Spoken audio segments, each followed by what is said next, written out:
யாழ்ப்பாணத்துக்கு கடந்த மாதம் ஜனாதிபதி அனுர்குமார திசாநாயக்க வருகிறார். அதன்போது யாழ் மாவட்ட அபிவிருத்தி ஒருங்கிணைப்பு குழு கூட்டமானது இடம்பெற்றிருந்தது. அந்த கூட்டத்தில் நெல்லியடி பகுதியில் தொலைத்தொடர்பு நிலையத்தினுடைய கேபிள் வயர்கள் வெட்டி களவாடப்படுவதாகவும் அவதரவிலே போலீசார் எதுவிதமான நடவடிக்கை எடுப்பதில்லை எனவும் அசம்பந்த போக்கோடு செய்யப்படுவதாகவும் குற்றம் சாட்டப்பட்டிருந்தது.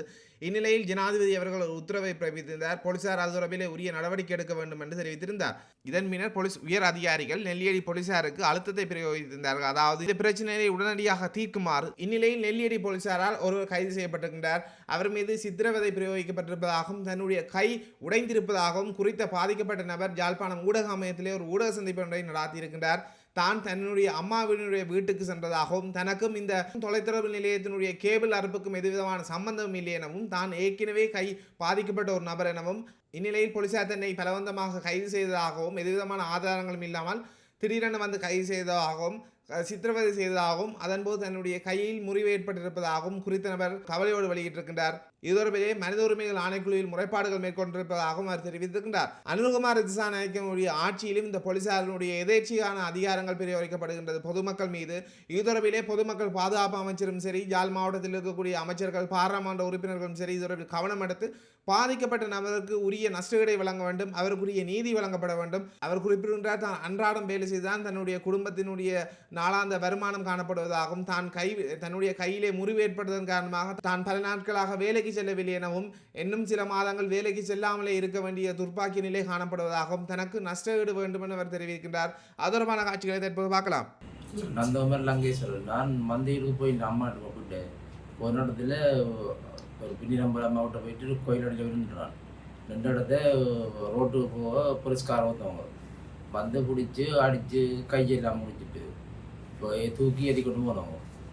என்ன கேஸுன்னு கேட்டால் கேபிள் கட்டின கேஸ் இருக்கக்கூடாது, மேலிட்டு இந்த ரோடு வந்தால் அதெல்லாம் தூக்கிட்டு போட்டாங்கன்ட்டு. அப்போ நான் சொன்னேன், என் கையில் ஹாஸ்பிட்டலில் கொண்டு போகணும். ஒரு 12 மணி வரை கொண்டு போனேன் நைட்டுக்கு ஹாஸ்பிட்டலுக்கு. மந்தியை கொண்டு போயிட்டு அடுத்த நாள் ஒரு 4 மணி வரை இங்கே ஜப்னா கேட்டுட்டேன் டிஎம்பி கவர்மெண்ட். அப்புறம் ஜப்னாவில் கொண்டு போயிட்டு புரஸ்காரம் அடுத்த நாள் ஜெயில் கார்டு ஒப்படைச்சிட்டு அப்புறம் ஜெயில் கார்டு வந்து பேக் பாம்பு எடுத்துட்டு அவங்க கோர்ட்ஸுக்குள்ள நீதிவான் பார்த்துட்டு அவர் பிடிக்காது என்ன அவரை ரிலீஸ் பண்ண சொன்னது. அப்போ தம்பி போய் சைன் வச்சுட்டு இதாண்டி கூட பிறகு பிட்டு நம்பளே அவர் வந்து அவுட்டு விட்டு அவர்கிட்ட விட போயிட்டேன். எந்த போலீஸ்? நெல்லியடி போலீஸ். 18ஆம் தேதி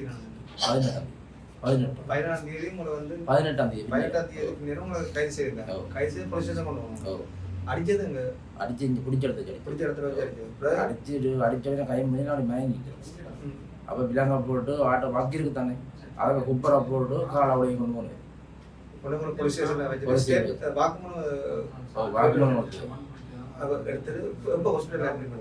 அண்டு இதோ 12 மணி ஜப்டார். அப்புறம் அடுத்த அது புதன்கிழமை பின்னேரம் இங்கே ஜப்டாங்க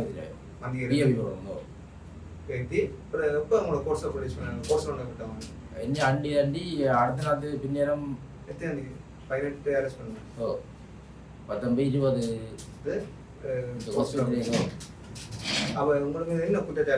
என்ன கேபிள் பட்டு நடுவிட்டு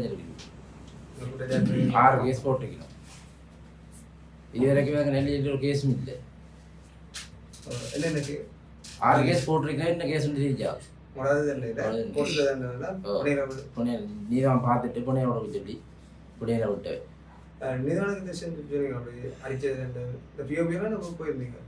என்னது என்ன ஹாஸ்பிட்டல் வச்சு நீதான் வீடியோ கால் பார்த்து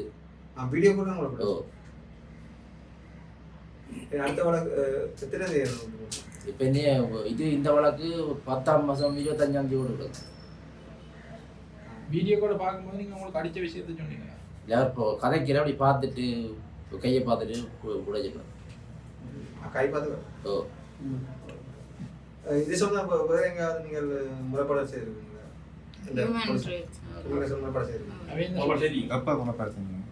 அது செவ்வாய்க்கிழமை நடந்தது. புதன்கிழமை காலையில் போய் முறைப்பாடு கொடுத்தனாங்க.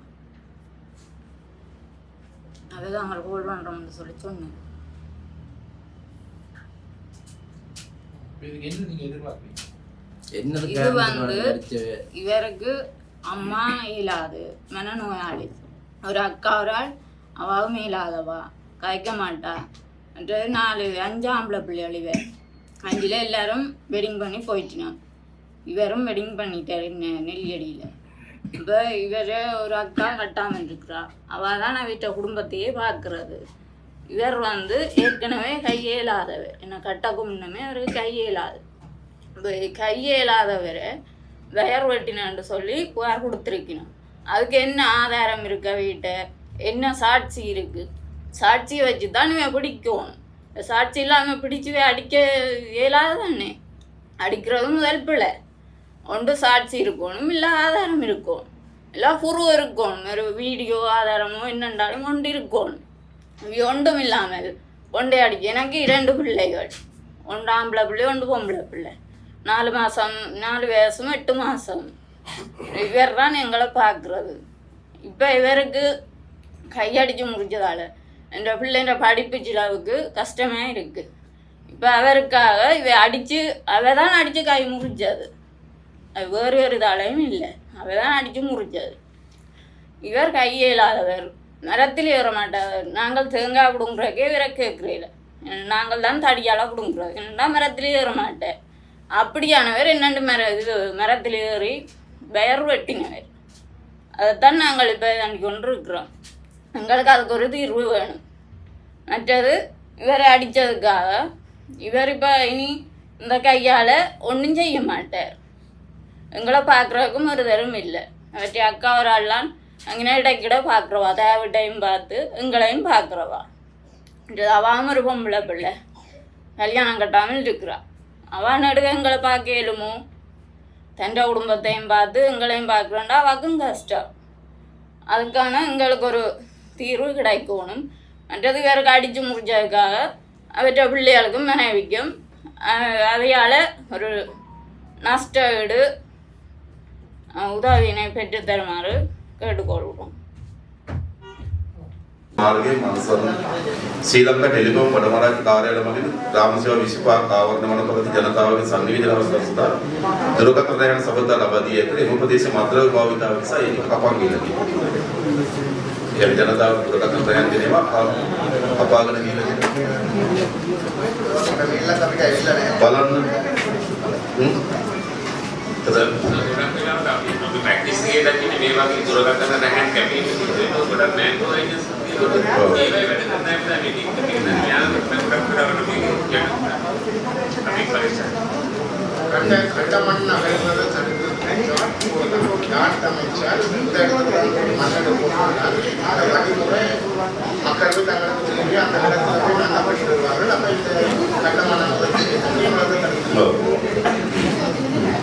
ඊළඟ නෙල්ලියටි පීදුරුතුඩුව හා වැලිවැටිතුර යන පොලිස් වසමේ නීති විරෝධී මත්පැන් මත්ද්‍රව්‍ය විශාල ලෙස පැතිරලා තිබෙනවා. දැන් මෙතුමාලා කොම්පියුටර් විශාල ප්‍රශ්නයක් තියෙනවා. පොලිසිය චෝදනාවක් දෙන්න සරත්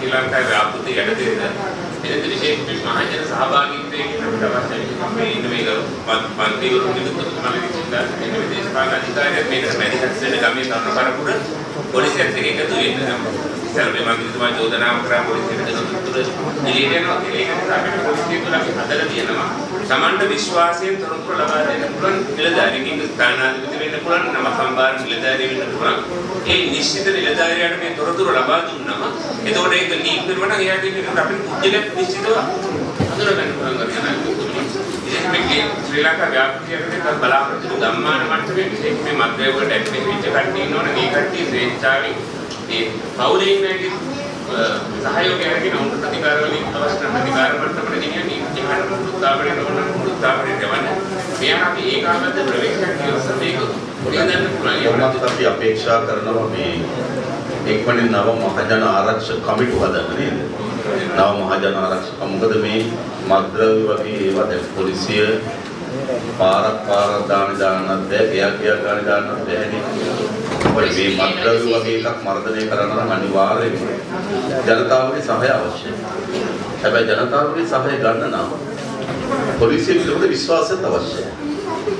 මෙතන ප්‍රශ්න මතුවලා තියෙන ජනතාව කියන පොලිසිය මේ විශ්වාසය නැහැ කියලා නෝකක තමයි පොලිසිය පැත්තට තියෙන්නේ ජනතාවට නැවත නේද පොලිසිය කෙරේ විශ්වාසය හදන එක මද්ද්‍රව්‍ය උදුරු ඉවත් කිරීම සඳහා ජනතාව ඒකට සහාය ලබා දෙන්න මොකද ජනතාවගේ සහායකින් නැතුව මද්ද්‍රව්‍ය උදුරු තුරන් කරන්න බෑ මේක පැතිරලා ගම් ඇතුලේ තියෙන දේ ඒ නිසා උතුරු බලපාර සෝඩියචි පොලිසියට දෙන තොරතුරු පොලිස් නිලධාරීන්ට දෙන තොරතුරු පිටට යනවා කියලා චෝදනාවක් තියෙනවා ඒ සඳහා හොඳ ක්‍රමවේදයක් තියෙනවා අපි දැන් ඊළඟටම දැන් ASP කෙනෙක් ඉන්නවා SSP කෙනෙක් ඉන්නවා DIG ඉන්නවා CDIG ඉන්නවා මේ බලන්නේ ඒවල දැනට දෙන්න පුළුවන් ඊට අමතරව අපි නම්බර්ස් හඳුන්වලා දෙන්න 19 කියලා නම ලැබෙන්න බලන්න ඒක කවදාවත් අහන්නේ කවුද තොරතුරු දෙන්නේ කියලා තොරතුරු ලබාගෙන අපිට තොරතුරු එවන්න.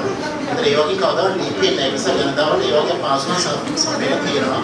ඊට පස්සේ වවුනියම් දිනසත් දෙමළ මාධ්‍යයෙන් පැමිණිලි ලබා දෙන්න පුළුවන් අංකයක් ලබා දෙන්න. දෙන්න ඒවත් කවුරුත් අහන්නේ කවුරුද තොරතුරු දෙන්නේ කියලා. අපි තොරතුරු විතරයි ගන්න තොරතුරු අරගෙන ඒක රේට් එකට දෙනවා. ඒ වගේ ගොඩක් මාධ්‍ය පාවිච්චි කරන්න පුළුවන් මහ ජනතාවට අපි මේ සම්බන්ධයෙන් අපි පොලිස් මාධ්‍ය ප්‍රකාශන කරනවා තව ජනතාව දැනුවත් කරන්න තව කටයුතු කරන්න.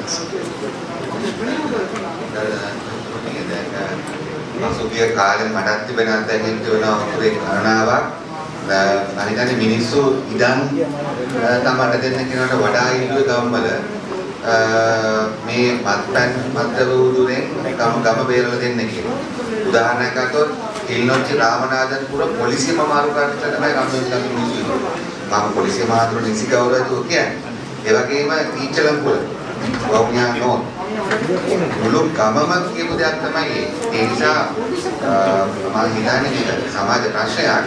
නමුත් ඔබතුමාලා ජනතාවට විශ්වාස දිනා ගැනීම අත්‍යවශ්‍යයි නැත්නම් මේක දහලා බලලා ඉවර කරන්න බැරි වෙයි. නම් ඒක කරන්න තිබා නමුත් කිසි ආකාරයකට මිනිසුන් විශ්වාස දිනා ගැනීම අත්‍යවශ්‍යයි. ඊළඟ තියෙනවා මේ තව ප්‍රශ්න කරනවා මුලන්කාවල් ප්‍රධාන මාර්ගයට පිටතින් පවතන ගම්මාන වෙත වීදී ඇති අභ්‍යන්තර මාර්ග පද්ධති අබලන් වෙනවා.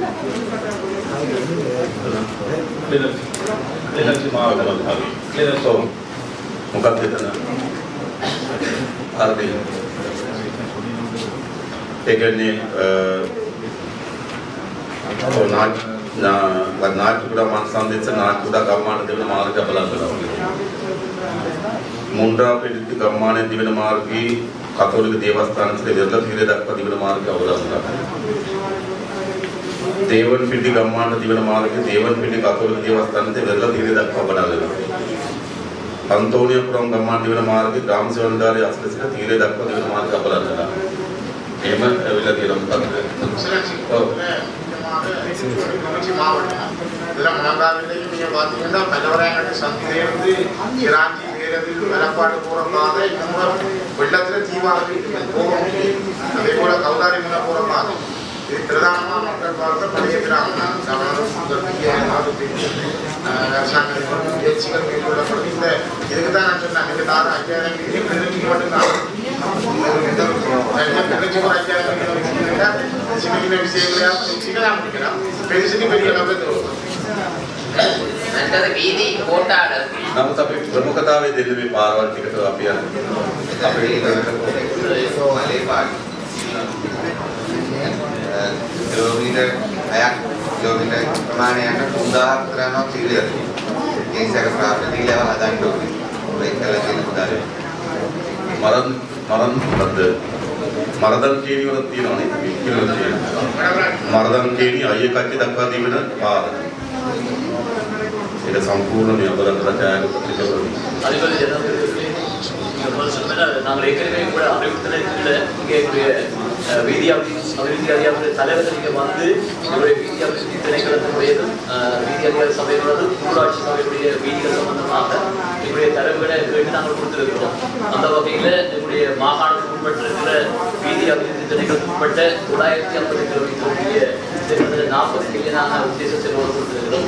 அதே போல எங்களுடைய உள்ளாட்சி மன்றங்களுக்கான வீதிகளாக 165 கிலோமீட்டருக்கான செயல்பாடுகளாக 13,013 மில்லியன் ඉතින් අපි දැන් සම්පූර්ණ සැලැස්ම තිබුණාට මුළුමනින්ම අපිට මේ අවුරුද්ද කරගන්න බැරි විදිහට. ඔයගොල්ලෝ මේ අවුරුද්දේ මේ වේදක් කරන්න පුළුවන් මුදල් ප්‍රමාණය හඳුනාගත්ත ව්‍යාපෘති ප්‍රමාණය වන්න. ඒක ලෑස්තිලා ඉන්නකො බජට් එකෙන් අපි සල්ලි වන්න. ඔයගොල්ලෝ ලෑස්තිලා ඉන්න කොයි පාරවලද කියන එක නේද? ඊට පස්සේ මේ වට්ටුවන්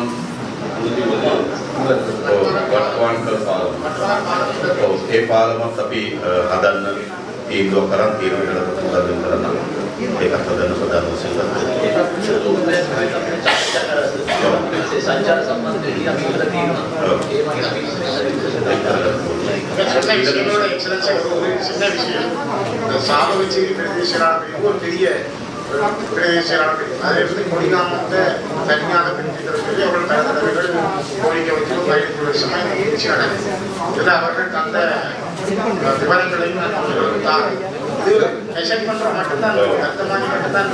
அதே போல අපි ඉන්න ස්ථානයේ තවත් ඒක ඉස්සර ප්‍රාදේශීය කම්කාරයාල ග්‍රාමසේව වසම් හැදෙනකොට පාරවල් නැහැ, ෆෝන් නැහැ, තාක්ෂණය නැහැ. එතකොට අපිට පොඩි පොඩි ඒවා හදන්න ඕන. හැබැයි පාරවල් හැදිලා තාක්ෂණයත් ඇවිල්ලා ඔක්කොම ඇවිල්ලා තියෙනවා. තව පොඩි පොඩි එකක හදන්න ඕන කියලා අපි කල්පනා කරන්න ඕන ප්‍රතිපත්තියක් විදිහට. නමුත් ගැටලුවක් තියෙනවා විශේෂයෙන්ම මේක අවධානය යොමු කරගන්න. ප්‍රධාන වශයෙන් දක්වත් අපි අර ගොඩාක් දැනුනේ නැවත තව ග්‍රාමසේව වසම් හදන්න, තව ප්‍රාදේශීය කම්කාරයන් හදන්නට වඩා මේවා එක කාලයකදී හැදුනේ 1950 විතර හැදුනේ මේවා මේ පාරවල් නැති කාලේ නේද? ඒකට හරියි. හැබැයි මේ ඔක්කොම තියෙනවා මම නම් අදහස තව මේවා ලොකු වෙන්න ඕන. ஆனால் அபிவிருத்தியின் வகையில் அழகுகளாக இருக்கிறவங்க தான் அந்த அபிவிருத்தி சரியாக இன்னொரு விஷயம் இந்த மாட்டு மருதங்கள் கண்டாவன இந்த பகுதிகள் ஏற்கனவே பிரதேச சபைகள் வந்து இயங்கி கொண்டிருக்கிறது ஒரு பகுதி. ஆனால் இன்னும் கெஷல் பண்ணி தனியாக கொடுப்படுது கிளிநொச்சி முன்னத்திற்கான எனக்கு தென்மராட்சியில் குரங்குகள்கிட்ட தொல்லைகள் அதிகமாக விவசாயத்துக்கு பாதிப்பாக குரங்குகள்கிட்ட தொல்லையாக அதுகளை ඊළඟ අපි පාස්පෝර්ට් ප්‍රශ්නයක් රටේ මතුවලා තියෙනවා. අපි ඉතින් මේ පාස්පෝර්ට් ප්‍රශ්නේ විසඳනවා දැන් අපි වැඩිපුර නිකුත් කරනවා. අපි යෝජනාවක් තියෙනවා අපි යාපනයේ දිස්ත්‍රික්කේ පාස්පෝර්ට් නිකුත් කරන්න පටන් ගන්නවා කියලා. නිසාපුත් මම එකග වෙලා තියෙන එකට අවශ්‍ය පහසුකම් ලබා දෙන්නට කාර්යාලය කොහොමද? நேற்று பொதுமக்கள் பாதுகாப்பு அமைச்சர் தொடர்பு கொண்ட நாங்கள் சாதகமாக பரிசீலிக்கிறதுக்குரிய நடவடிக்கை எடுக்கிறோம் சார். நேற்றிரவு பாதுகாப்பு அமைச்சர் தொடர்பு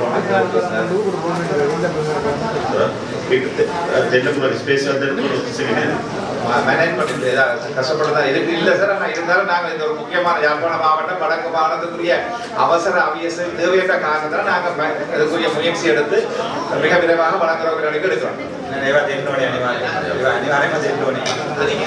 அது கட்டாயம் செய்ய வேண்டியது வந்து நாங்கள் செய்யறோம். ඊළඟට ඉදිරිපත් තුළු මේ මත්ද්‍රව්‍ය පුනරුත්ථාපනය කිරීම සහිතවක් හඳුනා දෙනවා වූ புறப்பாடு பவனியாவிலே ஏற்கனவே ரயில்வே திணைக்களம் ஒரு காணியோடு